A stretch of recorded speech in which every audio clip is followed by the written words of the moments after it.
security architect for Eversource Energy. I've done a lot of work across utilities, and particularly in the area of critical infrastructure protection. And I was the global head of data protection for Citigroup on 111 Wall Street. I worked for Reuters, market data company, also in New York. So with that being said, we're here to talk about we have two main topics that we plan to cover. And the primary topic would be ISO 27001 and how we can help you manage risks within the organization, as well as help you implement and identify the requirements for implementing a threats and vulnerability management program in your company. We're going to be talking about some of the existing threats and trends in the marketplace and how that ties into the ISO 27001 framework. And also, I plan to discuss what does it take for companies to become certified. There's a lot of misconceptions in the marketplace today in regards to ISO 27001, the cost of implementation, how the difficulty to implement, and level of complexity. So I plan to, over the next 30 to 45 minutes, walk you through and see if we can address some of those misconceptions and provide you with some kind of Q&A towards the end of the session, where you guys can just ask me questions relating to any information security data protection topics that you would like to discuss. So in relation to is your sensitive data secure, I extracted this information from the ITRC website. I don't know if you guys are familiar with that website. It's a really good organization for obtaining ongoing monthly stats on information security breaches and incidents. They primarily track incidents that are reportable, considered reportable incidents. And so as of January 2015, the data breaches for 2014, as you can see there were over 85 million records exposed last year. The total number of reportable breaches are 783, and those breaches are actually go across multiple industries, government and military, medical and healthcare, educational, business, and banking. There are tens of thousands of security breaches that go unreported on an annual basis. It's really important to highlight most companies do not want the publicity associated with the data breach, so that some of those data breaches never make into the ITRC website. So it's really important to know that there are a lot more breaches that are taking place on a daily basis, particularly breaches against potential attempts to breaches against critical infrastructure, and primarily now in the healthcare industry, hospitals, there's lots of money to be made in relation to actors or hackers gaining access to your personal information. So the trend that I see in the marketplace now, I receive lots of information from the Department of Homeland Security, from the Anti-Cyberterrorism Unit of the FBI, Newark Field Office and New York office. And one of the trends that we're getting is about 150,000 verifiable threats a year against critical infrastructure in the United States. That includes banking, hospitals, pharmaceutical companies where they manufacture vaccines or medication, water and public works, nuclear power plants, the smart grid, and the overall electrical grid in the United States. So as you can see, from a threats perspective, there are approximately 150,000 verifiable threats. So that basically means you have people, whether it's state sponsors, activists, pretty much 24/7 attempting to gain control over those types of systems. So one of the things that we wanted to talk about is, how can ISO 27001 help your organization implement an information security management system framework that enables you to not only identify these types of risks, but as you identify the types of risks, you would be able to map those risks into actual threats that are meaningful to your organizations. Paul, Okay. Paul, I hate to interrupt. Yeah. Just a couple of things. Looks like you had something pop up over your slides here on your screen. And also, is there a way you can change the view so that it just shows the current slide in full screen format and instead of showing the next Oh, screen? it's not. No, Yes, we're seeing probably what you're seeing there. just 1 second. All right, thanks, Paul. No problem.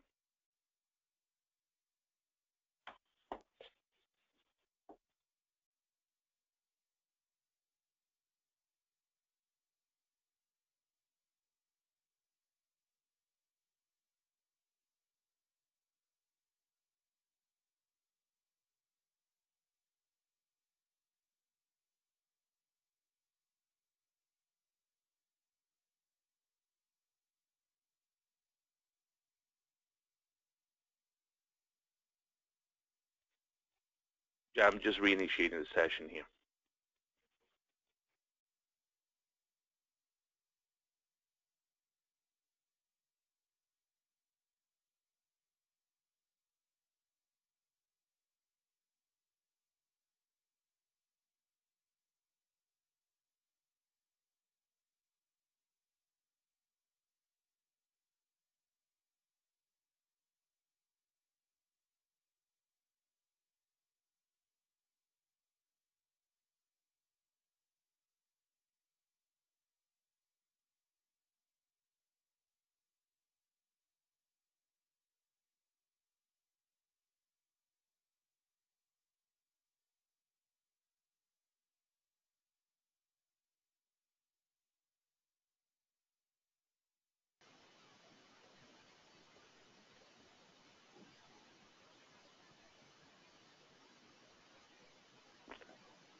All right, he's just getting re-logged in here, folks. Should be back up and running in just a minute.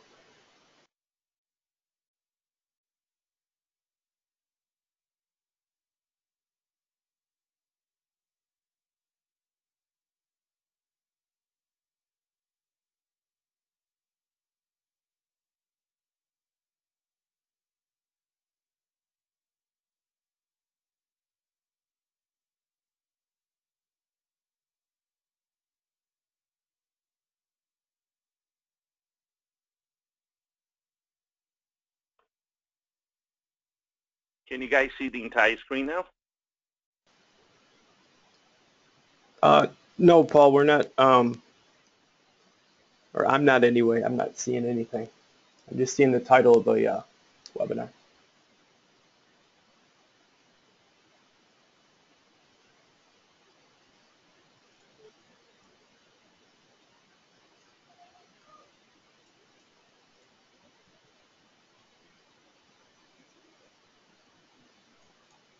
What about now? Okay, I see it now. It looks like it's in editor mode, so if you just play the slideshow, it should hopefully do what we need it to do.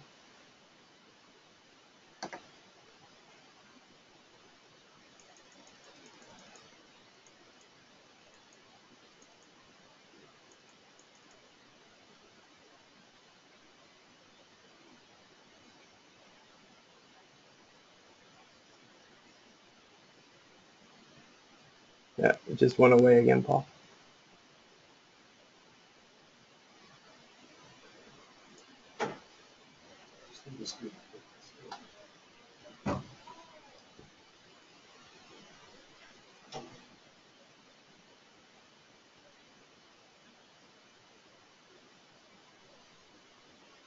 You know what, Paul, if you can just get it back to how it was, that's fine. I don't want to waste too much time here.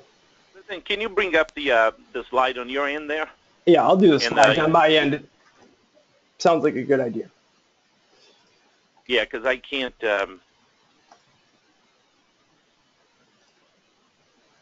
play here for some reason.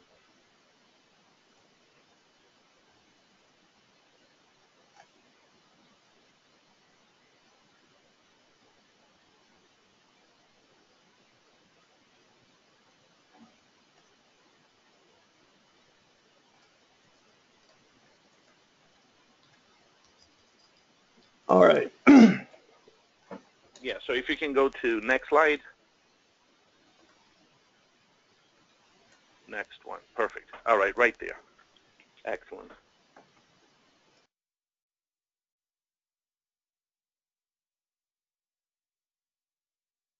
Okay, so as I was saying, so my objective here is really to tell you how ISO 27001 can help your organizations implement an information security management system that focus on the identification of risks. And in order for your organizations to be effective in the identification of risks, you have to be able to map out your threats and vulnerabilities and push those threats and vulnerabilities through some kind of repeatable risk management process. So with that being said, what you see on the screen there is the typical ISO 27001 security and organizational structure.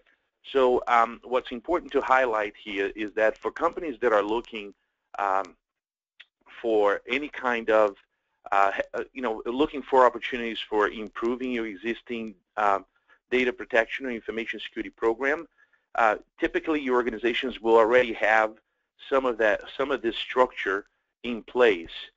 If you do, that basically means that you're much closer to an ISO 27001 implementation than you think. So if you could go to the next slide.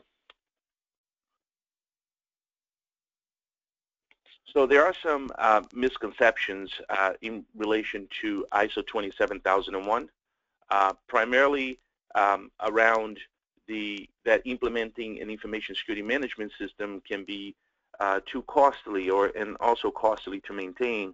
So I wanted to put some numbers up here that for companies out there, they're trying to, they're evaluating their readiness for maybe standardizing their IT controls and security operations under ISO 27001, that if you have an organizational structure like the one that was presented in the previous slide, you're probably much closer than you think. And the total cost for an ISO implementation would be around, you would need to download a documentation kit for ISO 27001, which costs approximately $1,200. The average cost per audit day is approximately $3,500. That also includes T&E, travel and expenses. And you would have to contract with a third party, a consulting firm, to come in and do your gap analysis and some other types of studies, which would require approximately 160 to 240 hours of IT security consulting services, okay, at about $150 to $200 an hour. So that puts the total cost for an ISO implementation for a company of approximately 50 to 100 people at anywhere between $30,000 to $50,000, depending on the amount of depending on the current state of existing IT security processes and controls that you have in place. Okay, so the more controls and the more processes you have in place, the more procedures you follow. Whether or not those procedures are documented, that's not very relevant, because typically consultants can come into your organization and document things fairly quickly in a very fast-paced manner that would lead you to achieve a successful registration, okay, with your registrar, and registrar like Perry Johnson. So next slide. Very good. So there are also some misconceptions around that achieving ISO 27001 certification is only feasible for large organizations with huge amounts of resources, and that is not true. I've been doing certifications, auditing companies like Microsoft, Salesforce.com, and also auditing companies, on the manufacturing side, such as Xerox, Kodak, Hewlett-Packard, Symantec, and I'm currently the chief third-party chief information security auditor for Microsoft. I was actually at the headquarters a few months back, and it's interesting that you can actually see companies really evolve their security program, which when you implement it initially, it's at a very embryonic state, but over time it really matures to something that you start seeing tangibles ROI from it. So with that said, a lot of people think that only large companies can implement ISO, and that is not true, because the same way I do, I actually sign off on certifications for Fortune 500 companies. I have done audits of companies that only have 5 to 10 people, and they still achieve certification. Now, we're going to talk about some of the importance of achieving the ISO certification and how that can help your business. But overall, that misconception that only large organizations, would be able to afford an ISO 27001 program, that is definitely not true. There's also, implementing ISO 27001 is too complex. I tell people that it's only as complex as you make it out to be, right? And that's why it's important for you to partner with a very good consulting firm that can really scope out your information security management system framework. And when you define that scope, which are basically the boundaries of your information security management system, that really can remove a lot of the misconceptions around complexity of the program and also the amount of money that it takes to run it. In relation to the overall cost, like I had mentioned, typically it requires one full-time resource, an IT security analyst or an administrator per 1,000 users in scope. And typically 1,000 users in scope would be for extremely large organizations. Okay, so that typically doesn't help, doesn't happen. And so if you can go to the next slide. So what are some of the benefits for an ISO 27001 program? So from a threat analysis perspective, there are a lot of companies that are trying to build a threat and vulnerability management program within their organization. The biggest challenge that I see within organizations, they're just going out and trying to build departments and processes and the security controls around threat and vulnerability management, is that you really need to have a very good process for risk management, because the threat and the vulnerabilities ties directly into how you manage risk and how you identify risk. So having a formal standardized approach for identifying and evaluating and analyzing risk is extremely important, so that you can have a supporting threat and vulnerability management program as part of an overall security strategy. So I really recommend companies that are looking to, how to implement a threat and vulnerability management program within my organization today, to really understand how their risk management program currently operates with an information security, data protection, disaster recovery, and business continuity perspective. And then you should be able to make a decision as to how that process should operate within the boundaries of those risk management processes. So in order to do that, ISO 27001 really helps you establish that framework that gives you the foundation for you to start putting in these additional security processes on top of of some of your existing practices, things that you do day to day to manage your security, security operations in your company.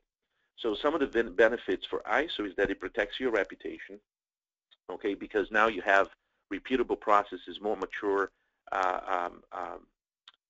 processes for managing information security in your organizations.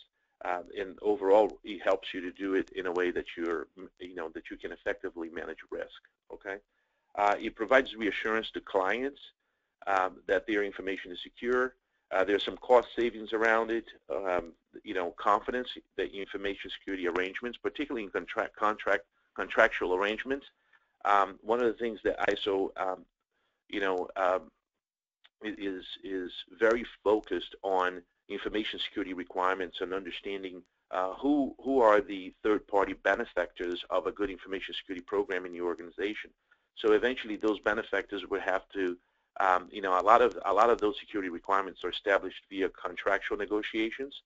So, to give an example, I have recently dealt with a security incident with a large telecommunication company, And and there are some companies that were in business with that particular telecommunications company, and when they looked at their contract, there was very little recourse in relation to what kind of legal remediation or what kind of legal recourse they would be able to pursue in order to recover some of the damages associated with the incident, which would take approximately 10 to 12 months to investigate and all the way through root cause analysis. And this is something very important for people to notice that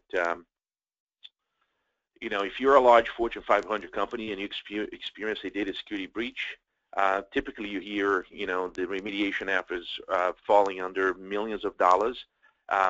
Just so that you understand that it is true that the cost for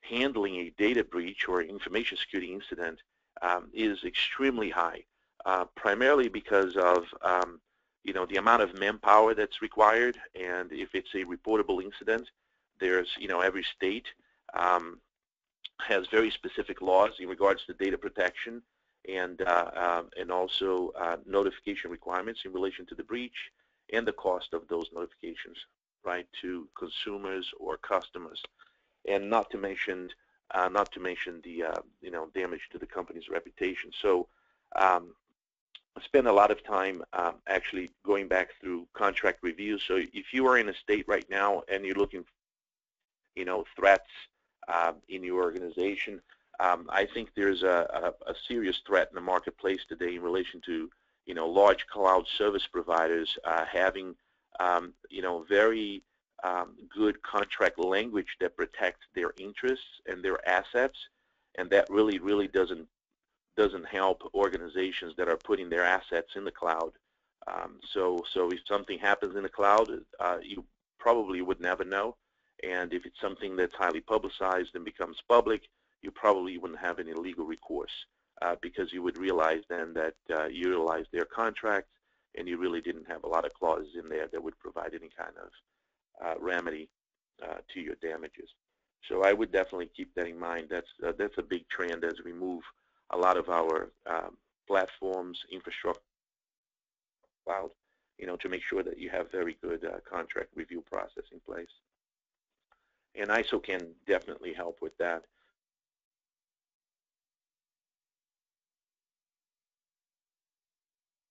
You can actually experience an ROI, right? A huge return on investment, especially if you in submitting responses to RFPs. If you're bidding a job,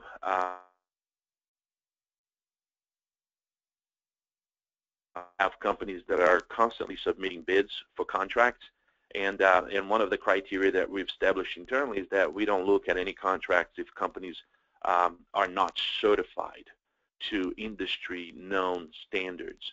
So some of those standards are, PCI DSS compliance if they are processing credit card transactions, or ISO 27001, which is a more, we feel that it's a more robust,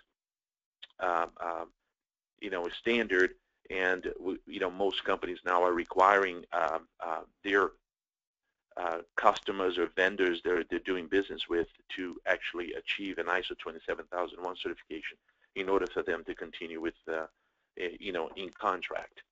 So that's very important for companies out there that you may not think that, that ISO 27001 may not be impacting your business now, but there are a lot of decisions being made in the background by companies that you're probably trying to do business with that drives, the need for an ISO 27001 certification.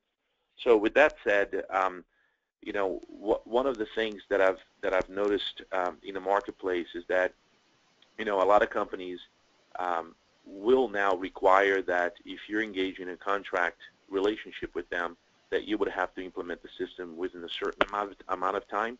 Now, what's really driving that requirement from a business perspective is that companies out there, they're managing, that may have, hundreds of contracts in place. If you're a Fortune 500 company, 1,000 company, even if you're smaller companies, you might have lots of security contracts in place with security provisions in them, most companies will not be sending out auditors on an annual basis to evaluate the effectiveness of those security controls as they are mapped to the requirements in a contract, right? So it's pretty much like, how many of your companies have a contract performance review process? So for companies that they're small or medium-sized, it's just too costly for you to be sending out people, from a risk management perspective to figure out, okay, are my vendors really meeting my contractual requirements? So what companies are doing now is saying, you implement ISO, and I force you to implement ISO. Now I don't have to incur those vendor management annual audit costs as part of my vendor management program or contract performance review program, because ISO has its own auditing cycle that companies must adhere to in order to maintain the certification. So that's definitely very appealing to executive management when you're trying to sell ISO 27001 to your management team. If you can go to the next slide. Sure. And I just wanted to let everybody know, I see some really good questions getting asked here. We are going to address as many as we can at the end, so keep them coming. They're not being ignored, and we will get to as many as we can at the end of the presentation. Perfect. Okay, so in this next slide, it's an ISO 27001 requirement structure. So what I've done here is I've broken down ISO 27001. We had the 2005 and 2013 now, upgraded version. If your company is ISO 27001 certified now, you probably transitioned to 2013 towards the end or at some point last year, which was the cutoff year for transitioning your certifications. But with that said, what I like about this slide here is that it really breaks down ISO, the entire standard, from a certification perspective and from a certification roadmap perspective, into these specific buckets that you would have to evaluate and have discussions within your own internal organization as to, do we want to keep it in scope or keep it out of scope? Some of the buckets in here are mandatory, but a lot of the buckets in the do section of this requirement structure is really subject to to how you establish the information security management system as a program. Okay, how you scope it out. So I think that this slide here provides you with sort of a clear. I see a lot of consulting companies actually taking some of these boxes and putting them directly into a project plan, and then they start going through the process of identifying, okay, what are the policies that we have in place? Let's document the, how the organization is made up from a risk management perspective, whether or not they have a risk management committee, how information is escalated through the risk management committee, and et cetera, et cetera. So this requirement structure here is something that you would have to go through in order for you to implement what's called an information security management system. Okay. And can we go to the next slide? Thank you. What is it? What are the documentation requirements for ISO 27001? I don't know if any of you have had the exposure to have discussions around the standards and what it really means. There's lots of misconception, okay, in the marketplace in relation to what is required. You may have auditors and even consulting companies that are going to your organizations to do gap analysis, and then they tell you that they have to document everything under the sun, and that is not true. Okay, so what you see on this list here is exactly what you are required to have for implementing an information security management system and meeting all of the requirements of the standard at the same time. Okay, so there are approximately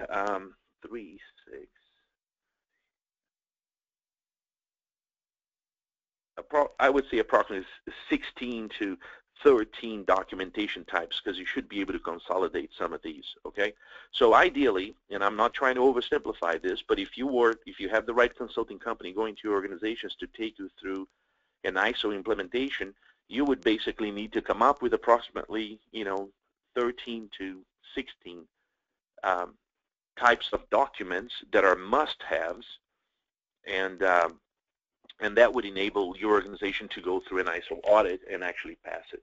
Okay, so some of the documentation are you need to scope the ISMS. You need to have an information security policy, which I believe most of the organizations that you either work for or you're representing do have an information security policy already. This is a matter of compliance and legal precedence, because this is basically a trend that companies are held accountable, whether publicly or whether publicly traded or non-publicly traded, via their documented policies and guidelines. Okay, that's implemented and communicated to their employees at the time of hire. So there's a little bit of legal precedence here.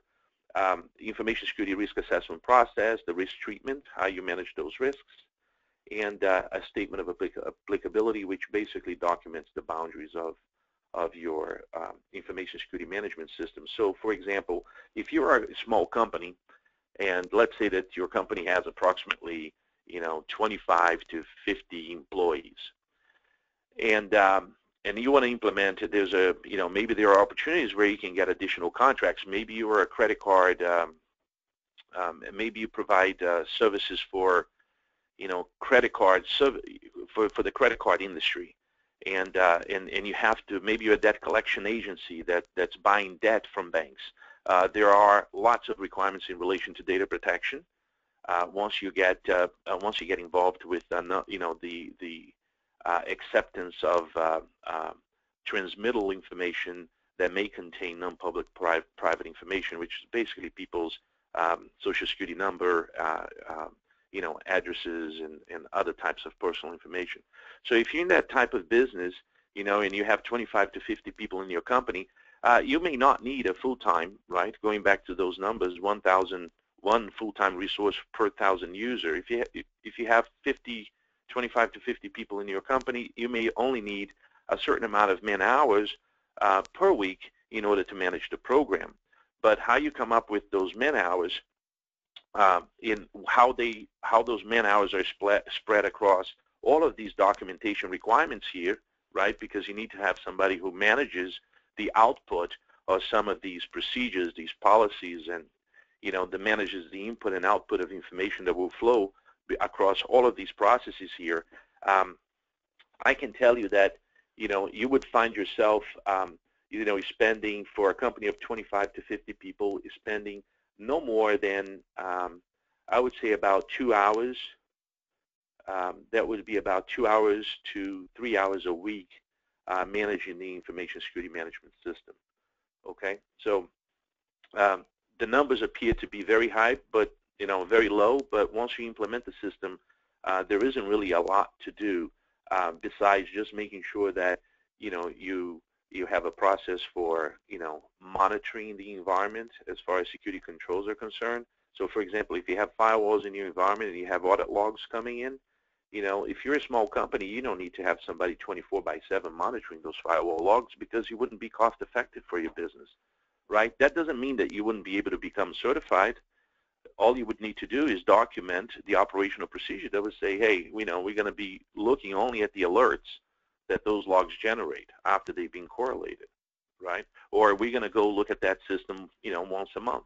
It's whatever you document and whatever makes sense for your organization, right? So the entire objective is for you not to change how you do business in order to become ISO certified, in order to become ISO 27001 certified, but for you to really to take the main essence of the standard and integrate that into your existing business processes. So if you can go to the next slide.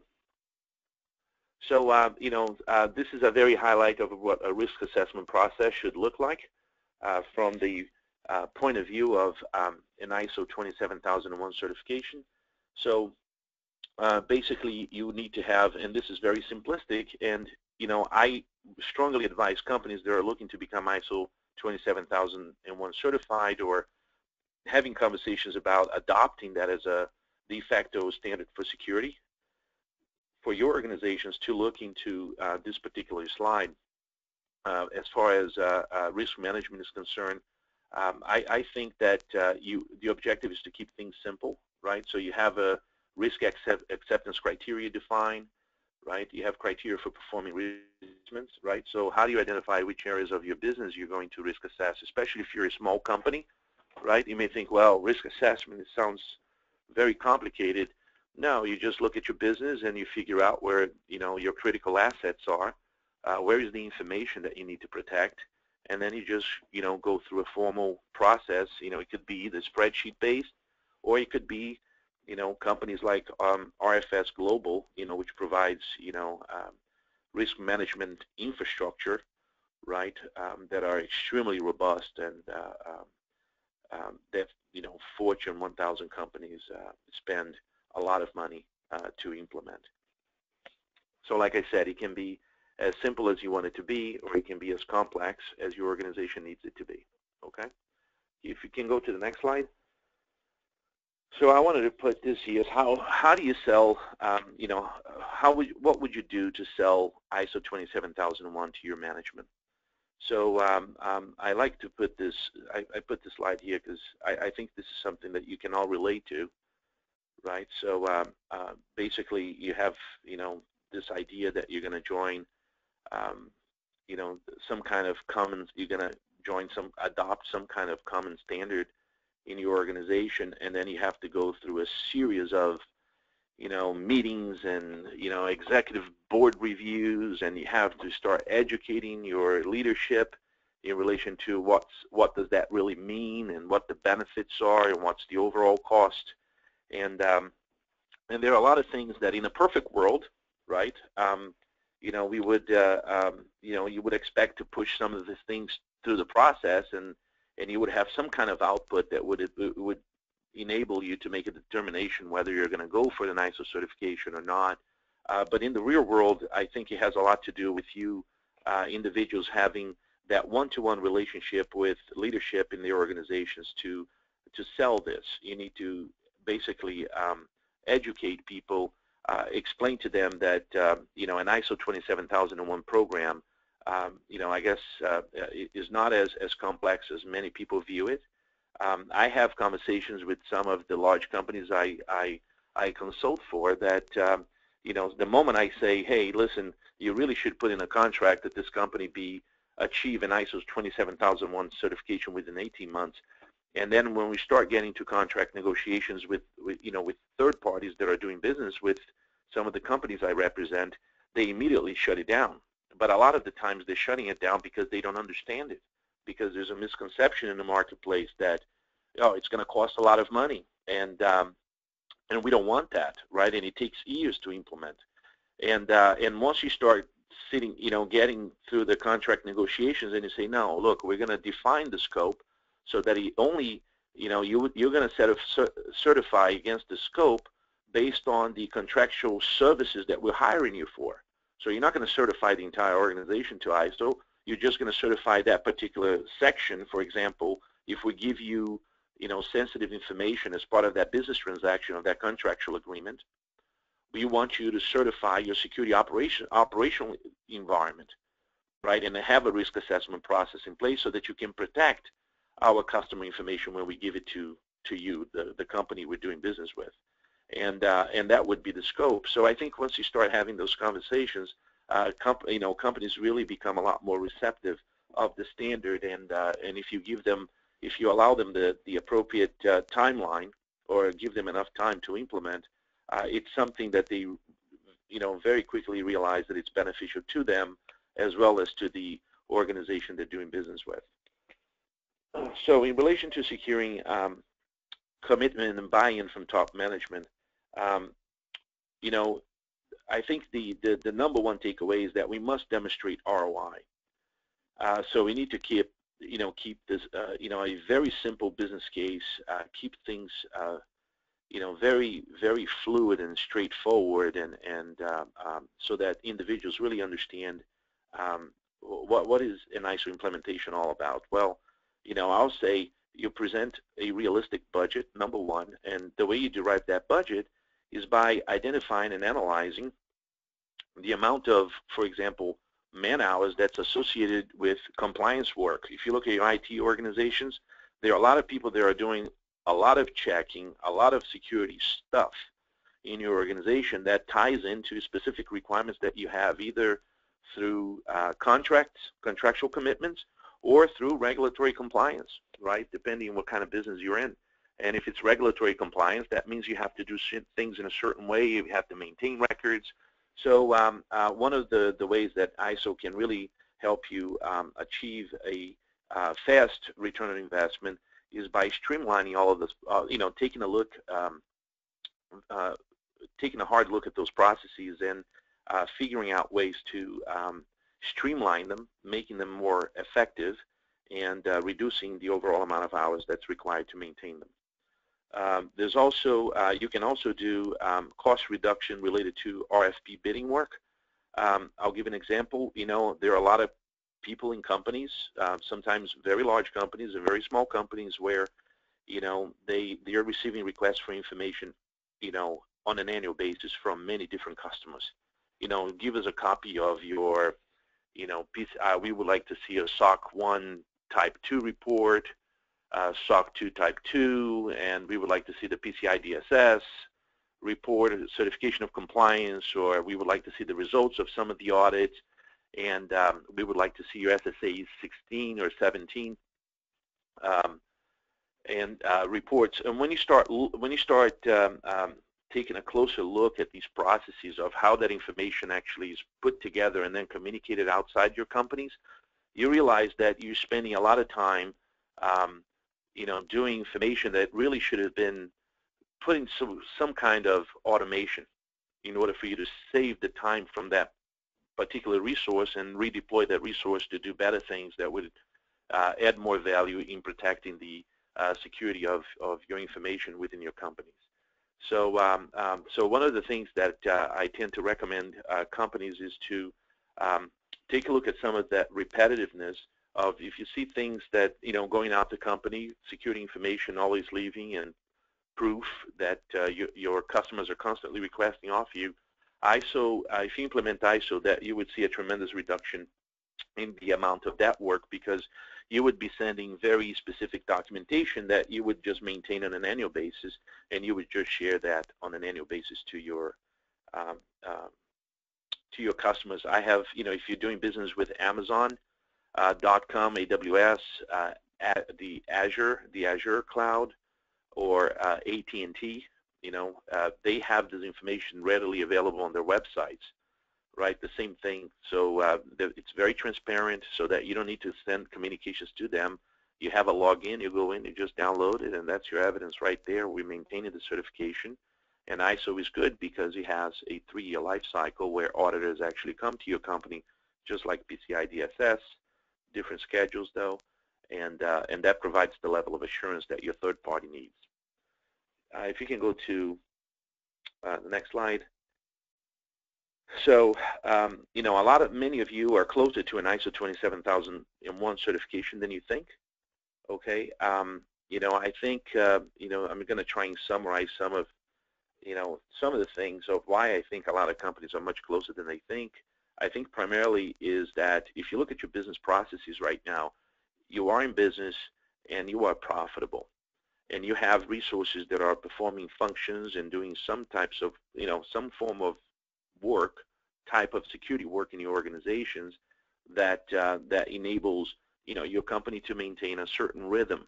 So the fact that you're already doing many of the things that you need to do in order for you to protect the information that's either being given to you or information that you're generating as part of your business process, that already shows that you do have some controls in place. So what ISO really does is, it gives you the opportunity to take a more formal approach into those processes and map against specific requirements of the standard, which I believe are, very effective in getting your organization where it needs to be from a security management system perspective. Okay, thus helping you protect the integrity, availability, and confidentiality of information within your organizations. And I think that ISO does it in a very elegant way, because it really allows you to define what's important to you and then put the, the structure, build the program around your critical assets instead of just doing it for everything. If you can go to the next slide. So I'll give you some real-world examples. So typically, companies, they'll start with a gap analysis, which can be very cost-effective. Remember, tying it back to those, audit days, $3,500 with T&E included. You would have somebody come into your company and, spend a couple of days, depending on how many people are in your company, reviewing and producing that sort of gap analysis report. That would be extremely valuable to you in understanding, what would it take for your organizations to become certified. Also, from a real-world, example, a lot of companies are not being selected during the RFP bidding process because they are not certified. And a lot of companies are not even made aware that that was the reason why they were not selected. So I've seen a lot of companies putting together bidding responses for major contracts for large companies, and they request feedback, and companies typically do not provide feedback. They try to keep the vendor management process, supply management, procurement process very fluid and transparent, and by doing so, they tend not to provide feedback because they don't want any legal company in relation to what is their selection process like as we go through the reviewing materials and that's being submitted as part of the bid.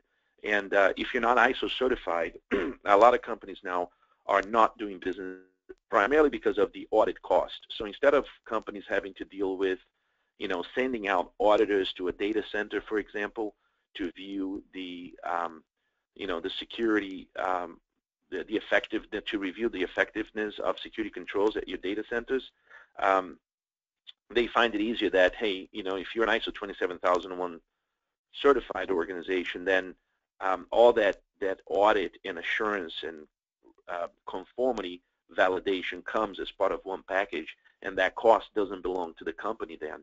It belongs to the vendor that's doing business with the company. Okay, so so that's something that's really gaining a lot of momentum now in the marketplace. Paul? Yeah. Since we're kind of coming to the end here, there was a question asked earlier. Individual wanting to know if you could address costs for smaller companies utilizing online Microsoft SharePoint or Amazon Cloud for their corporate data. Oh yeah, that's a great question. That's a great question. I'm actually working on many different projects. Actually, I have to say that's about 30% of my job right now is working on the outsourcing of systems and platforms to the cloud. Okay. AWS, Microsoft. So the quick answer there is a lot of companies, okay, that especially if you're a small business and you're trying to,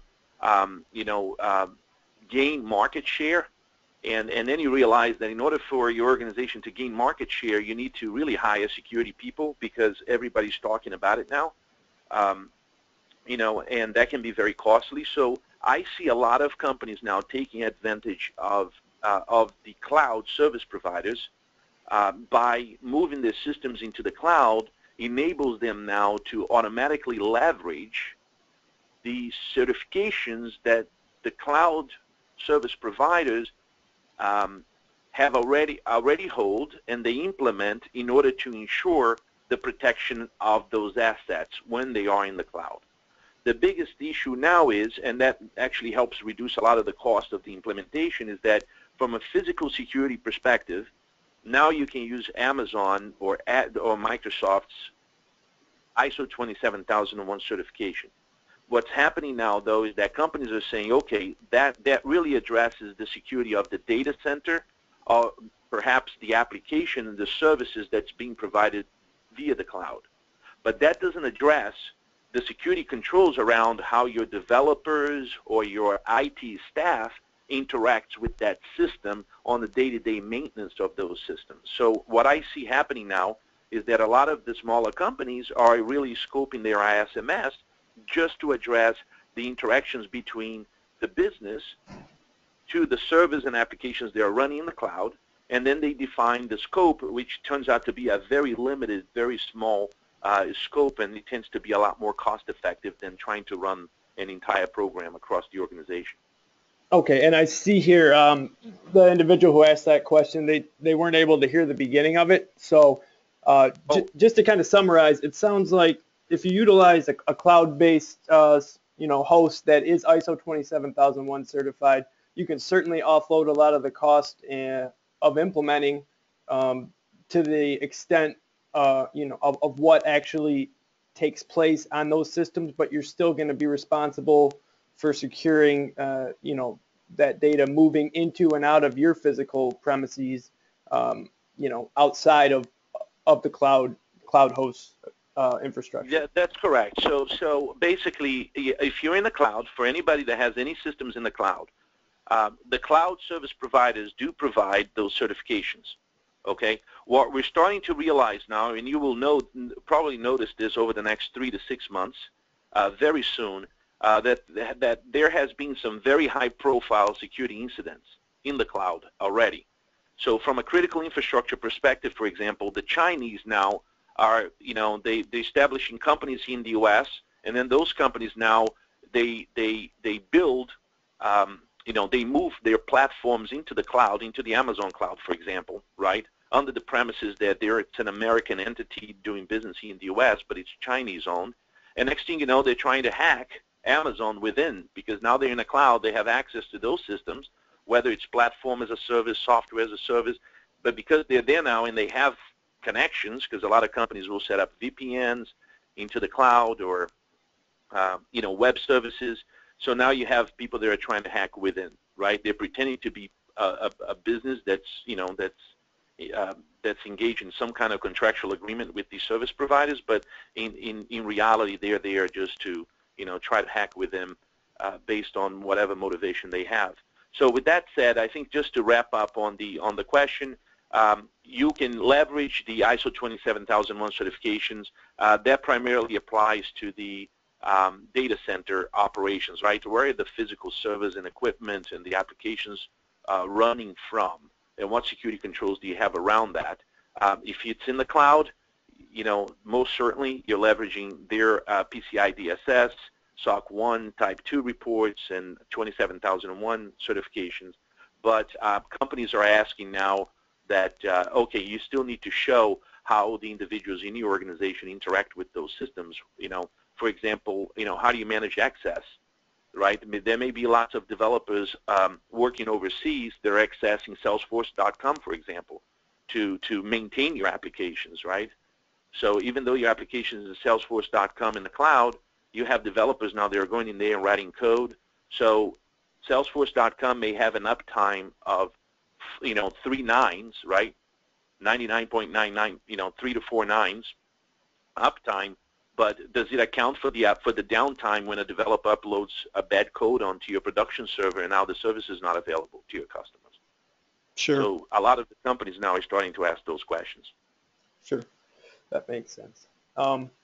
Any other questions? Yeah, absolutely. And I don't know, if you necessarily will be able to speak to this, but there's a question asked if ISO 27001 certification satisfies the new DoD DFARS requirements, the Department of Defense. Yeah. So the only thing I can speak to that NIST.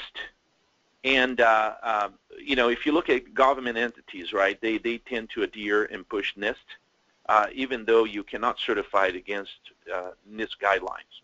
Right. So the issue there is, yes, they are more accepting of the ISO 27001 certification, more so than any other certification in the marketplace today, because ISO is the only one that you can actually certify, truly obtain a registration status with your registrar, which all of these other are guidelines, and they're all subject to, adoption by the companies, but there are no ways really to enforce,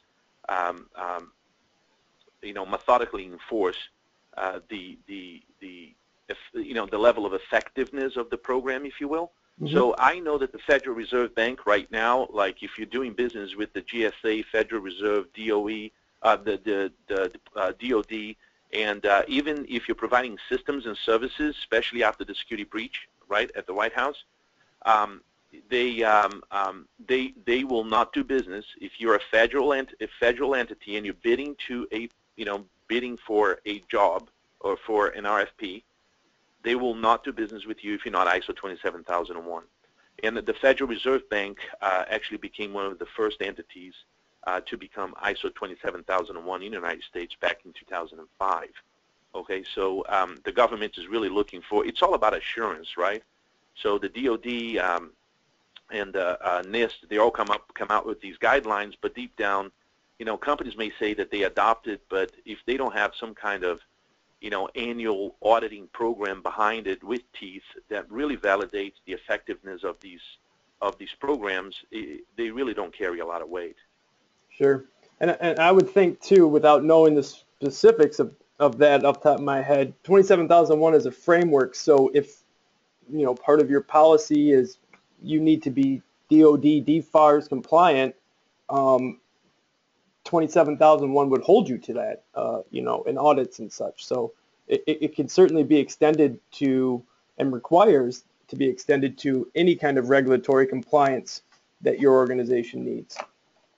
Correct. And most of these standards, they map very fluidly into the ISO 27001 framework, right? So there may be like a 3% gap, 5% gap, and those, if you were to address those gaps as part of your documentation development process, eventually you would become ISO certified. I think it has a lot to do how you integrate these requirements and systems, guidelines, and how you create the storyline around it so that you're able to intelligently communicate the logic of how you manage risks in the security program within the context of those requirements.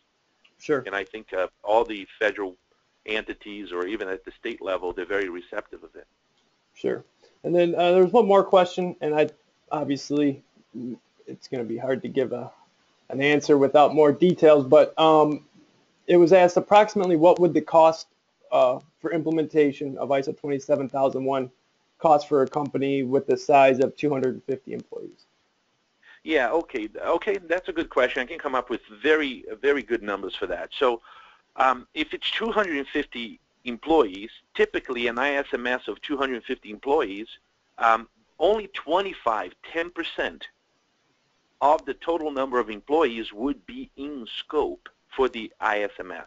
So there are ISO guidelines, auditing standards 19011, that defines the amount of time an auditor has to spend on site based on the number of individuals that are in the company. That has changed over the years for ISO 27001. It's very different than ISO 9001. Many of you have management systems in place already for quality, for example, where everybody is in scope. For ISO is different. Primarily because of the need-to-know basis concept, right, and the concept of security domains within that space. So if you have 250 people, typically 25 people would be in scope, even though everyone would be in scope for clear desk policy, for example, right, security awareness and training. You would expect all 250 people in your company to go through some kind of formal PowerPoint presentation or training, but only 25 people would be directly involved with with one or two of the components of the management systems, like risk management process, access control. It could be something like applications development and systems applications development, maintenance, and so that would be 25. So if you scope out for 25 people, typically for a 250 people, you would end up with a 3 audit man-day. So from beginning to end, for stage 1 and stage 2 of the certification, you would and the gap analysis, you would have billable about 5 to 6 man-days altogether. And then you would have the implementation cost of the security consulting firm that would assist you in the implementation of your system, And for if you have 25 people in scope of the certification, I would say you would need about 1 month of security consulting at whatever best rate you can get. Sure. Okay, so we're talking about somewhere in the ballpark of $15,000 for, I would say $15,000 for the that's money to the registrar in relation to the gap analysis and the overall audit, plus an additional $20,000 for the implementation of the system. So that would put you at approximately $35,000. Sure. And of course, it's just a rough estimate. Obviously, the devil's in the details when it comes to these systems. So I know on the registrar side, when we're calculating the amount of audit time, it almost exclusively comes down to we have some conversations to get some specific details about exactly what's going on. Because like you said, it is different from the other management systems in that you can't just look at a number of employees and get an accurate idea of exactly how much time it's going to take. Because like you Correct. said. That's right. It all depends on the scope, right? Yep, So if you have a good consulting firm that defines a good scope for your organization, that scope ties directly into your business needs, and it's limited, you really reduce a lot of the complexity, and it makes the entire implementation a lot more cost effective. But I would say typically, I know for most of the companies that I've audited for, they have 50 to 100 to 200 and 300 employees. They tend to be small, limited ISMSs, and it probably runs somewhere in a ballpark of like 35. If you start getting to all 250 people in scope, then your cost goes up significantly. Sure. But typically we have ISO has a guideline that calls for effective number of users, and the effective number of users are not the 250. It is the 25. Typically the 10% of the people that are actually really doing work against the ISMS. Sure. Okay. I think. Okay. One last question, or no? I think that covers the majority of the questions. I know we're a couple minutes over here. I think there might just be a few slides left. Oh, there's another Dilbert comment you got here. Very good. Yeah, so just so that we can wrap up, and I appreciate those that are devoting 6 additional more minutes here of your time. I really appreciate it. So managing expectations, in a new world. So I think one of the things that you guys have to, will realize, okay, is that ISO can really help. ISO will make your infrastructure and systems more secure, but you have to understand that a lot of the drive behind an ISO implementation is business, right? How you can actually turn the certification into in increasing your market share and revenues, and I think this slide here speaks volumes to that. Companies. A lot of companies, when they approach you, hey, are you ISO certified? They're not really interested. A lot of them are not really interested. Are you secure? No, not really, right? I mean, I'm a security practitioner, and I ask the right questions, but a lot of the people in the procurement department in some companies, especially large companies, they have a checklist that says, hey, the company has to have a 27001 certification. They don't even look at the scope. They don't look at anything. They just, maybe the scope has nothing to do with the services being contracted for. But they have ISO 27001. It's a check mark on their box, right? And it's good for your company. It's good for them, and business, and the show must go on. And that's the world that we live in. And it's something that I think a lot of companies are starting to realize, that an ISO 27001 certification is beneficial to them. And we can just go to the last, I think. Okay, so if you have any questions, going forward for additional information and to begin the process of becoming certified, please contact your account executives, and John and I are available for calls to answer any further questions that you may have. And we will be glad to share our contact information with you. You can just reach out to John at PJR, and you can drop me an email. It may take me a day or two to respond, but I typically do respond to all my emails. Thank you very much, everyone, for attending it, and I apologize for some of the technical difficulties at the beginning of the presentation. Thank you. Thank you, everybody.